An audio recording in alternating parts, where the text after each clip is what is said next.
Perampasan aset. Itu dari 2008 udah diinisiatifkan dari pemerintah loh. Dan baru tahun ini ketika ramai DPR akhirnya ambil inisiatif. Itu atau mungkin dari segi pengawasan. Abang tahu lah. Ya. Sekarang kalau kita lihat transparansinya di mana? Ya kan kita bisa gini. Aksesnya di mana, Bang? Aksesnya banyak di media. Cari aja ada. Media dapatnya dari mana? Dari DPR dong. Ketika DPR kasih dong? Enggak dong. Akhirnya apa? Kita melihat, pernyataan Bapak Presiden Prabowo itu hanya sebatas untuk mengkambing hitamkan, Bang. Kan gagal. Melemparkan tanggung jawabnya terhadap tuntutan-tuntutan itu kepada pihak lain.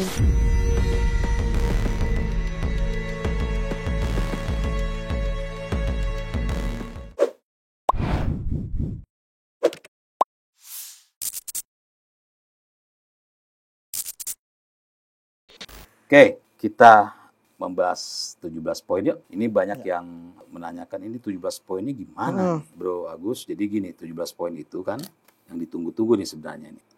Tugas Dewan Perwakilan Rakyat. Dari DPR. 3 poin. Bukukan kenaikan gaji dan tunjangan anggota DPR dan batalkan fasilitas baru.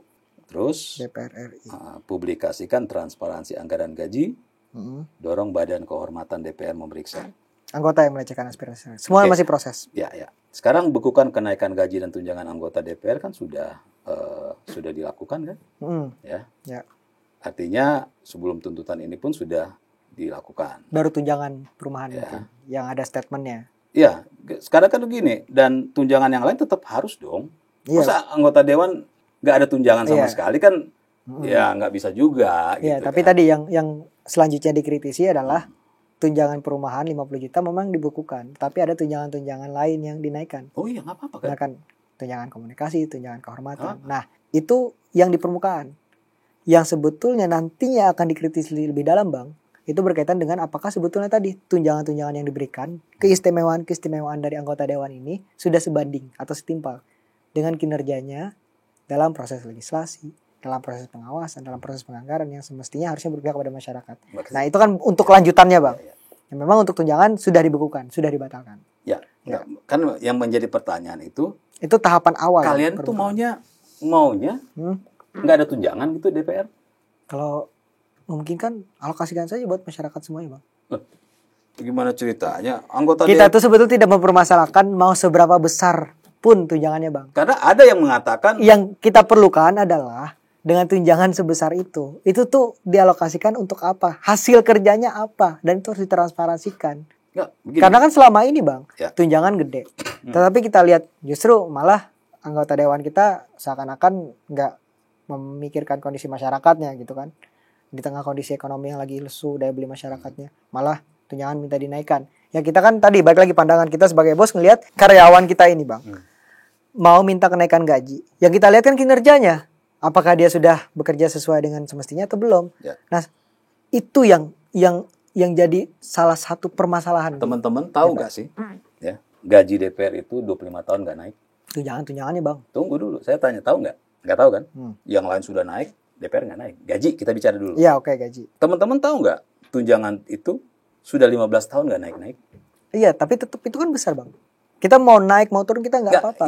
Kita fokus ke transparansinya dan juga itu apakah setimpal atau tidak di kinerjanya. Nanti saya akan bicara soal setimpal atau tidak. Artinya ya teman-teman ternyata belum tahu bahwa gaji dan tunjangan DPR itu nggak pernah naik dari dulu. Terus terang aja baru tahu kan. Ya mungkin saya, tapi teman-teman yang lain saya rasa mungkin tahu. Ya, karena saya baca nggak ada tuh orang ngomongin itu. Ya. Kedua, publikasi. Gini, ini sebuah negara. Pemerintahan itu, gaji dan tunjangan itu nggak mungkin kayak di toko kelontongan. Nggak ada aturannya. Ada peraturan pemerintahnya. Dan peraturan pemerintah tuh bisa diakses oleh siapapun. Apalagi di zaman teknologi sekarang ini. Teman-teman membicarakan, tolong dipublikasikan. Kalian itu komplain karena sudah tahu angkanya. Artinya kurang publikasi apa lagi? Jadi gini. Orang itu mengatakan, wah kegedean tuh. Sudah mengatakan itu artinya kan sudah tahu dan artinya transparansinya ada kan. Makanya yang ditanyakan, kalian ini menuntut apa sih? Minta transparansi, tapi kalian sebenarnya sudah tahu angkanya. Soal tunjangan aja kita baru mulai melihat kembali, Bang, itu ketika udah ada heboh pemberitaan. Ya. Sekarang kalau kita lihat transparansinya di mana? Ya kan kita bisa gini. Aksesnya di mana, Bang? Aksesnya banyak di media. Cari aja ada. Media dapatnya dari mana? Jadi DPR dong. Ketika DPR kasih dong? Enggak dong. Itu ketika udah heboh kemarin. Peraturan pemerintah itu sudah 25 tahun lalu ada dan bisa diakses 5 tahun lalu gitu. Terkait dengan gaji, tunjangan dan segala gaji macam. dan tunjangan sudah ada. Kan nggak mungkin. Maka saya bilang nggak ada namanya orang kayak di toko kelontongan tiba-tiba asal. Betul. Ya. Artinya peraturan pemerintah sudah ada. Bahkan 25 tahun lalu. Tinggal cek gaji tunjangannya di situ. Nah, tinggal nilai apakah sudah sebanding atau tidak gitu kan, Bang? Iya, kan nggak saya membicarakan poin ini kan.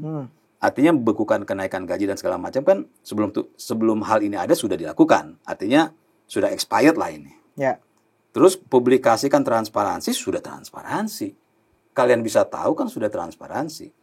Nah, kalau Bro Agus mengatakan, kan yang lain belum tentu tahu.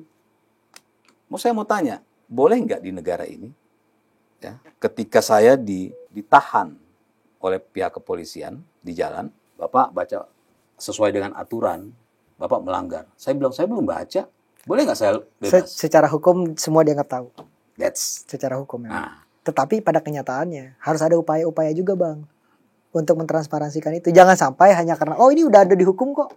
Ya. Akhirnya karena khawatir misalnya Bang, kita jadi anggota dewan, gaji kita udah tahu nominalnya sekian. Terus kita ngerasa, aduh, kok kinerjanya lagi nggak bagus ya gitu. Nanti bahas kalau publik kinerja. Tahu, nanti kita bahas kinerja. Malah jadi bola liar gitu, malah diprotes. Kita nanti bahas. Artinya apa? Transparansi itu diperlukan, Bang. Meskipun sudah ada undang-undangnya. Untuk bisa semua orang tahu harus diapakan? Ya dikasihkan informasinya dong. Artinya Anda mengakui transparansi sudah ada atau tidak? Secara hukum, peraturan, iya ada. Tapi apakah bisa diakses semua orang? Belum tentu, Bang. Diakses semua orang. Iya. Saya jujur aja ya. Soal kenapa saya bisa mengetahui dan Anda tidak tahu soal kenaikan gaji sudah 25 tahun nggak naik gaji. Itu sudah dari 5 tahun lalu saya tahu. Saya tahu dari 5 tahun lalu. Artinya saya sebagai rakyat dengan sangat mudah melihat transparansi ini ada. Makanya kalau pakai logika Bro Agus, maka saya akan mengatakan kalau begitu nanti saya ditangkap polisi, saya bilang saya belum baca undang-undangnya. Polisi nggak boleh tangkap saya dong. Ya, secara hukum nggak bisa. Nggak bisa. Betul. Itulah artinya kalau kita membicarakan publikasi transparansi anggaran, sebenarnya kan sudah terpublikasi, melalui sudah undang-undang. Transparansi. Ada yang baca, ada yang belum bisa baca, dan ada yang nggak mau baca atau nggak mau nyari. Kan begitu kita bicara kan. Oke. Lalu Anda tadi mengatakan soal kinerja. Ukuran kinerja mereka apa sih? Nah, sampai hari ini kan masih abstrak, Bang. Misal diukur seberapa banyak saya mau tanya dulu. Produk legislasi yang dihasilkan per tahun misalkan. Tapi kan sebetulnya kuantitas itu tidak bisa merepresentasikan kepentingan rakyat juga kan. Jadi ada plus minus secara kuantitas dan secara kualitas gitu. Tapi dengan kondisi beberapa waktu kebelakangan, ya kita bisa menilai bahwa memang kinerjanya belum maksimal. Dari apa? Dari misalkan, tadi terkait dengan isu kok bisa tunjangannya dinaikkan. Misalkan terkait dengan proses pembuatan RKUHP. Belum ada meaningful participation yang melibatkan banyak pihak. Terlalu diburu-burukan. Atau mungkin di lain sisi justru ada yang cepat juga RUU Pilkada kemarin. Ada undang-undang RUU PRT misalkan yang kok prosesnya lama banget. Nah ini kan soal skala prioritas memang di sana. Tapi kan pertimbangannya kita harus tahu. Setuju. Pertimbangannya harus tahu kenapa ini diprioritaskan, kenapa enggak. Dan kalau dari riset dari teman-teman, dari kawan-kawan yang lain, ya memang ada indikasi-indikasi unsur politisnya di situ. Yang namanya juga DPR kan, Bang. Mana yang dikedepankan, kepentingan elit semata kah atau kepentingan rakyat? Nah, proses penilaian seperti itulah yang sepanjang tahun ini akhirnya membuat teman-teman mengakomodasikan bahwa ternyata DPR itu belum maksimal kinerjanya untuk berpihak pada masyarakat. Itu kan opini. Iya, subjektif kan. Enggak subjektif. Dalam arti gini. Makanya tadi salah satu tuntutan dalam jangka panjang juga, Bang. Kita tuh pengen ada KPI. Ya enggak. Jadi terukur nantinya kinerja DPR-nya. Dalam jangka panjang 8 tahun itu, kan. Yang 1 tahun 8 bulan. Banyaknya undang-undang bukan berarti kualitas undang-undang diinginkan. Betul. Artinya kenapa DPR dan pemerintah membuat undang-undang misalnya cuma 5? Ya karena pasti ada sesuatu yang dilihat gitu kan. Nggak harus buru-buru dan segala macam. Sebelum saya lanjut, karena kan selalu membicarakan di sini adalah menganggap kinerja anggota dewan nggak baik dan segala macam. Tahu nggak apa sih fungsi mereka itu? Fungsinya ada 3, Bang, DPR. Ya, apa? Fungsi legislasi, pembuatan undang-undang, fungsi pengawasan, check and balances dengan pemerintah, dan juga fungsi anggaran. Terus apa? Di mana masalahnya mereka? Fungsi legislasi. Tadi Bang, ada RUU yang dirasa penting banget nih untuk sebagian masyarakat rentan. Tapi prosesnya justru lama banget. Apa misalnya? PPRT? PPRT. Atau mungkin terkait dengan komitmen untuk menjalankan atau membersihkan tata kelola pemerintahan terhadap PPRT. Misalkan korupsi Bang. RUU perampasan aset. Itu dari 2008 udah diinisiatifkan dari pemerintah loh. Dan baru tahun ini ketika ramai DPR akhirnya ambil inisiatif. Itu. Atau mungkin dari segi pengawasan. Abang tahulah. Ya. Bapak Presiden kita koalisinya gemuk. Di DPR apakah check and balance-nya berjalan? Ya, kalau soal oposisi memang, dan yang lain kita bisa bisa diskusikan itu. Memang tapi kalau soal kinerja ini Bang, saya mau fokus di poin-poin ini termasuk kinerja. Jadi gini, kenapa undang-undang PPRT itu lebih lama loh daripada undang-undang perampasan aset? Tahu nggak? Kenapa undang-undang PPRT itu sampai sekarang belum? Tahu nggak teman-teman? Belum ada informasi dari DPR. Sudah ada. Belum ada. Tahu nggak? Tapi kan teman-teman selalu bilang, wah ini enggak.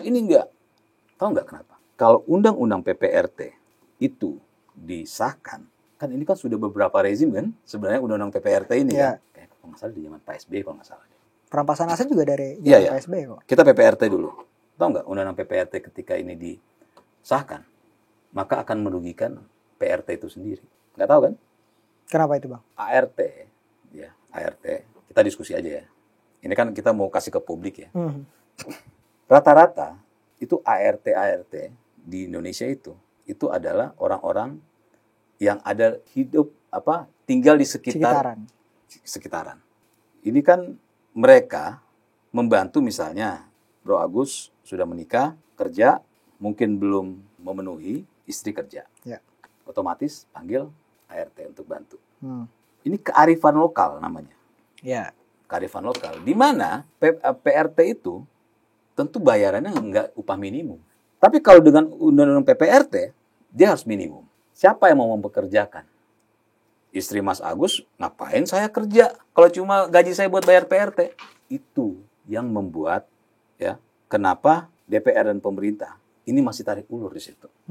Karena dengan itu ada, otomatis kearifan lokal hilang, PRT yang selama ini terbantu hidupnya karena tinggal di sekitar kita, itu akhirnya nggak bisa bekerja lagi. Itu alasannya. Makanya, kenapa lama? Termasuk undang-undang perampasan aset. Ya, kita masih ingat nggak berapa tahun lalu begitu bergeloranya untuk undang-undang ITE. Setelah jadi apa? Akhirnya dihujat undang-undang itu. Pasal karet. Itu yang perampasan aset ini, itu yang dipikirkan. Jangan sampai nanti ketika undang-undang perampasan aset ini dipergunakan oleh penguasa untuk mengkebiri lawan-lawan politik. Itu bro. Ya. Jadi kenapa? Makanya teman-teman termasuk ini semua harus melihat dari helikopter view. Jadi ini pandangan saya dari yang kita membicarakan tugas Dewan Perwakilan Rakyat. Oke. Ya. Ada tambahan? Terkait dengan RUU PRT, sebetulnya di samping mungkin ada konsiderasi dari DPR gitu kan, terkait dengan justru ini nampaknya akan merugikan PRT-nya sendiri. Tapi kan berdasarkan pembacaan saya di beberapa media juga ya Bang ya, ada kok karena statusnya ini biasa kan Mbo kan asisten bibi, akhirnya seakan-akan itu kekeluargaan Bang. Tetapi justru kalau kita lihat dari jam kerjanya siang malam loh Bang ngomongin bayi. Kemudian misalkan ketika ada hari raya Idul Adha, ada kok yang masih ditahan, nggak boleh pulang. Tetapi secara gajinya apakah ada standarnya Bang? Belum ada. Boleh jadi justru di bawah lagi upah minimum. Karena tadi narasi kita tuh keluarga, Mbok udah lama di sini. Nah, makanya perlu ada standar tadi Bang, yang juga salah satunya diatur di RUU PRT ini. Biar apa? Biar nanti hak-hak PRT sebagai pekerja itu bisa terpenuhi. Nah ini kan tinggal tugas DPR nih, gimana cara memastikan agar kekhawatiran itu bisa diminimalisir. Sebenarnya kalau kita bicara RUU PPRT, itu bukan itu poinnya. Yang diomongin itu adalah tindakan kekerasan, pelecehan. Itu yang mau dilindungin selain gaji. Iya. Kalau pelecehan dan kekerasan kan sudah ada undang-undangnya sendiri. Ngapain double undang-undangnya? Jadi itu yang membuat para stakeholder para pimpinan kita ini tarik ulur soal itu. Oke, itu untuk PPRT.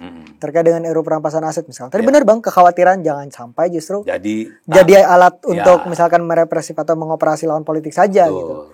Tetapi kan kalau kita kehalang dengan kekhawatiran itu saja, Rasa-rasanya pemberantasan korupsi di Indonesia makin susah bang, karena nggak ada semacam efek jera gitu. Dan ini kan uang negara bang, berapa banyak uang negara yang dikorup dan yang kembali ke negara tuh cuma sebagian persennya saja bang. Ya. Nah itu kan jadi pertimbangan juga semestinya. Itulah. Nah jangan sampai justru karena kekhawatiran tadi, katakanlah misalkan partai politik akhirnya kong kali kong, udah RUU perampasan aset nggak usah kita jalankan. Bisa jadi dong seperti itu. Ya. Ini kan soal game di elit politik. Iya. Makanya kita mempertanyakannya komitmen pemberantasan korupsinya nanti akan seperti apa kalau misal RUU perampasan aset. Kenapa nggak kalian perkuat aja KPK? Tipikor, perkuat KPK. Iya. Kenapa nggak itu aja? Iya udah dari lama loh bang. KPK tuh pengen kita perkuat. Tapi kan abang tahu sendiri. Betul. Artinya sesuatu yang sudah ada tinggal diperbaiki daripada dibangun baru yang bisa merusak, kan begitu. Karena abang bilang kalau peraturan kan sifatnya memaksa. Betul. Memaksa. Peraturan soal perampasan aset belum ada sekarang. Ya, perampasan aset itu yang dikhawatirkan, yang kita sepakati tadi bahwa bisa menjadi tangan penguasa. Iya. Itu yang dikhawatirkan. Kenapa? Ya kita sudah berkaca undang-undang ITE yang tadinya begitu dielulukan sekarang dijudge habis-habisan. Ya. Itu yang. Jadi artinya kita sudah sepakat bersama-sama bahwa ada kekhawatiran jangan sampai undang-undang ini dipergunakan oleh betul. penguasa. Tapi jangan sampai juga karena kekhawatiran itu nggak ada progres gitu kan bang. Betul.